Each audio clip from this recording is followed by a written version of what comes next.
guys, it's MJ from Out to Love. How are you? I felt inspired to go live because I just did a yoga practice, but it was kind of a tough morning. Actually, it's been kind of like a heavy week, I'm not gonna lie, but you know, as you do when you're living in the flow, you just ride the waves. You're riding energy waves of your own creation, and I gotta say, this last few days, there's just been like a beautiful surge of like some dense energies ultimately, and it's been a really kind of wild experience to traverse them with a little bit more awareness and a little bit more sort of, you know, yeah, just awareness. That is the precise word ultimately. And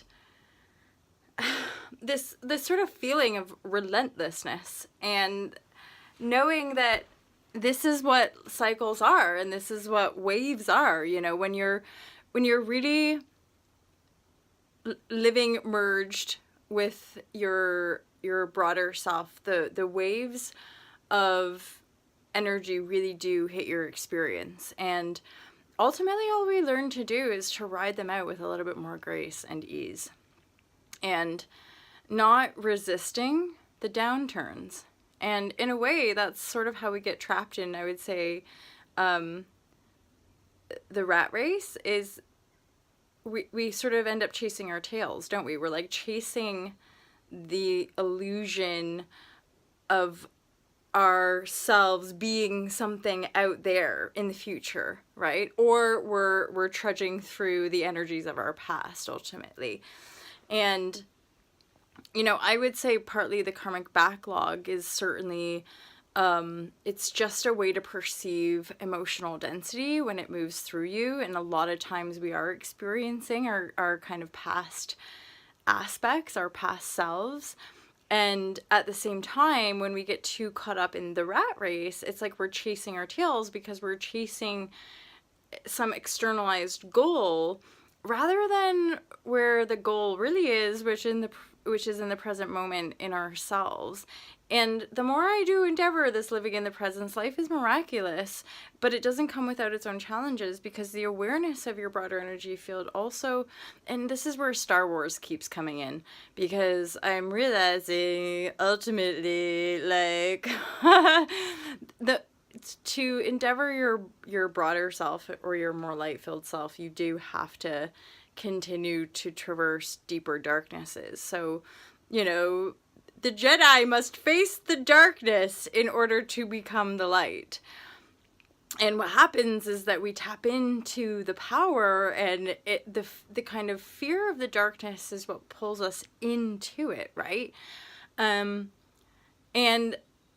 And then without even almost realizing we're in the fear, we're in these patterns that appear fine, but we're not feeling fully alive. And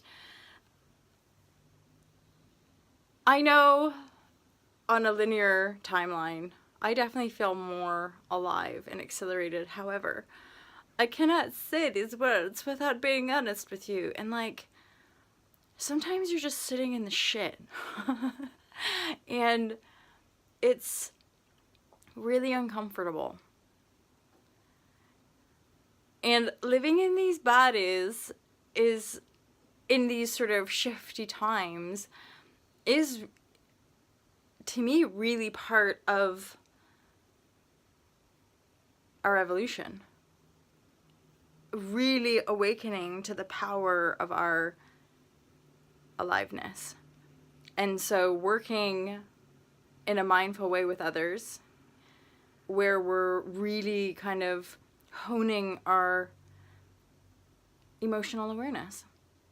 The deeper we go into that, everything else aligns with that. Everything else aligns with that kind of center point in your awareness of your emotions, and knowing that those emotions are linked to like an aspect of your own creation. And at this time in our history, our ability to own it and transform it so that we can transform certain collective patterns, right?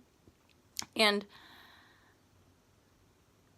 I'm aware that sometimes it's really easy to beat ourselves up when we're in the shits, when we're like riding a wave, we're like, woohoo, riding a wave. But then there's times where we fall off the wave, or there's times where there are no waves, or there's times where the surfboard is broken, or there are no surfboards, or the body doesn't, whatever, right? Like, the high times are great when we can be riding the waves and we're all about the bliss and the ecstasy, but there are also densities, you know, like fears, darknesses of our own creation that we're having to face, that we're endeavoring to look at. And we're endeavoring to look at it fearlessly. So we cannot be, so that we're no longer prisoners of our past. We're no longer prisoners of circumstance, right? Even, this is like a paradox, right? But even to not be a prisoner of your own emotions, it's so weird and paradoxical. Like, the practice is me sitting with all of this stew of emotional gunk, aware of all these different parts of me over a time frame, right? And feeling it all, like, like, am I ever gonna get out of this? Knowing the light, yes, of course, and at the same time, just totally like surrendering into it, surrendering into that gunk, that junk, that icky feeling stuff, and allow it to be there. And like almost luxuriate with it, which is definitely like an interesting thing to practice. And then all I can say, depending on the hours or the days that we're sitting in a really deep and funky emotional storm, where to the best of our ability we're just consciously sitting with the emotions and allowing them to clear out, you're like, okay, so what now? What now? What from this sort of clearer space where like you're like, yeah, I didn't go back into a pattern. I'm still myself, you know, I still have clarity. I'm still at this point in life. There's still all of this awareness, you know, and the more we almost clean the slate by looking at it, by being aware of it. If we're not aware that we're carrying certain emotional frequencies, there ain't nothing we can do about it. Hence the diving deep. Hence the really looking at all of the gunk, and then cycle after cycle, like possibly still seeing more gunk, being like, oh my God, there's still so much there, right? And then I'm getting this sense of like, but maybe we get to a point where we're just not afraid of it, we're not running away from it, and we just have to hold space for it to be there. And through its contrast that it shows us, through the other that it shows us of a non-desired state of being, then we shoot out those rockets of what is it? Truly, how does it feel? And then just coming back to that peaceful space, right? And because usually after storms pass, there's just clarity and peace. There isn't a great deal of necessarily like excitement and super high vibration, but like it's peaceful. You could even say like peace is quite aligned with like ecstatic bliss and ease, but not overly kind of over the top, right? To the point that we come off our center or we're not grounded. So a lot of the clearings for me recently, as in like riding the waves and living in the flow and trusting the flow, that even in this recent cycle, boom, the bombardment of energies has just been monumental to the point of like, come on, like internally, like this little like, and then highlighting it, right? Seeing that little race and then taking action in different directions. And ultimately just seeing things from a slightly different point of view, maybe quite a radically different point of view. But just like we're always changing, but we're still aware of our own self being the presence that we are, there's that constancy in our awareness, consistency even in our awareness. So it's that consistency that you're always sort of like drawing back into, so that your like physical self and your dream reality and your imagination and all these things sort of fuse together with an awareness of the life that you're creating. So just keep riding the waves, people, but don't be afraid of your darkness. Be like a Jedi and dive right in there, but know that you're the light.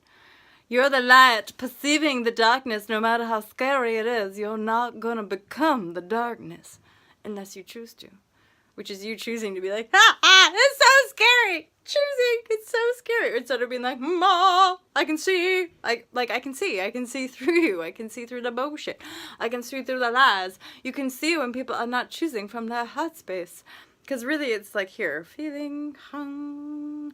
So the feeling, the transmission sort of coming from this open-hearted heart field, rather than like a, I must control everything in my reality, a linear perspective, 3D reality. I think that's all, you guys. I just saw the number 1010 right when I said that was all. Loads of numbers coming up, huh? I'm glad I came live today. I really did not expect to be sharing anything today. But hey ho, what do you know? A little bit of yoga practice and some music and you're good to go, basically. You move your body, put some good music on, and enjoy yourself. I'm just about to sign off. Love you loads. Have an awesome day. Bye-bye. Peace out. Love you. Bye.